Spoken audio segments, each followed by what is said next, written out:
गोंदियाच्या सडक-अर्जुनी तालुक्यातील सौदड येथील ग्रामीण रुग्णालयात पाण्यात बुडालेल्या 2 बालकांना उपचारासाठी आणण्यात आले होते.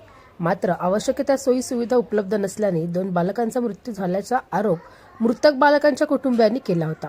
यानंतर नागरिकांनी यावर प्रचंड संताप व्यक्त केला.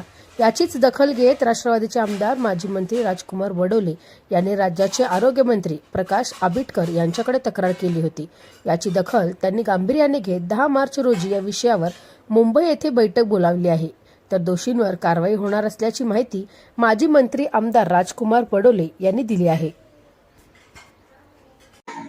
3 मार्चला होळीच्या दिवशी फुटाळा येथील मालगुजारी तलावामध्ये 2 बालकांचा त्या ठिकाणी दुर्दैवी मृत्यू झाला. त्यांचं बुडाल्यानंतर त्यांना लागलीच त्या ठिकाणी काढण्यात आली आणि ग्रामीण रुग्णालयामध्ये नेल्यानंतर त्या ठिकाणी ऑक्सिजन सिलेंडर त्यांना वेळेवर भेटला नाही किंवा ॲम्ब्युलन्स वेळेवर भेटली नाही, अशा पद्धतीची तक्रार त्या ठिकाणी झाली. नंतर त्यांना रेफर करण्यात आलं, पण रस्त्यात त्यांचा मृत्यू झाला. मला वाटतं ही अत्यंत दुर्दैवी घटना या ठिकाणी झाली आणि त्यामुळे अनेक लोक त्या ठिकाणी एकत्रित झालं. मी लागलीच या बाबतीमध्ये माननीय मुख्यमंत्री महोदयांना त्या बाबतीतली माहिती दिली.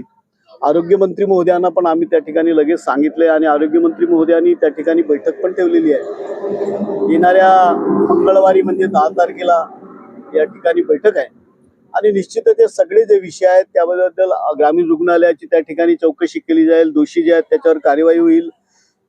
कुटुंबियांना सांत्वन देण्याच्या दृष्टीनं मुख्यमंत्री निधीतून सहायता करण्याच्या बाबतीत आमची भूमिका आहे आणि त्या बाबतीत पण योग्य कार्यवाही होईल. आणि त्याबरोबरच अतिदुर्गम हा गोंदिया जिल्हा जो आहे यातील एकूणच आरोग्य व्यवस्था आहे त्याच्या बाबतीतला पण आढावा माननीय मुख्यमंत्री घेतील आणि उपकेंद्र असतील किंवा प्राथमिक आरोग्य केंद्र किंवा RH ज्या ठिकाणी अशा पद्धतीची सिलेंडरची व्यवस्था नसेल, काही ठिकाणी शवविच्छेदन केंद्र नाही आहे, काही ठिकाणी ॲम्ब्युलन्स आहे पण तिथं डिझेल भेटत नाही वेळेवर, काही ठिकाणी कर्मचाऱ्यांचा अभाव आहे, काही ठिकाणी डॉक्टरांचा अभाव आहे.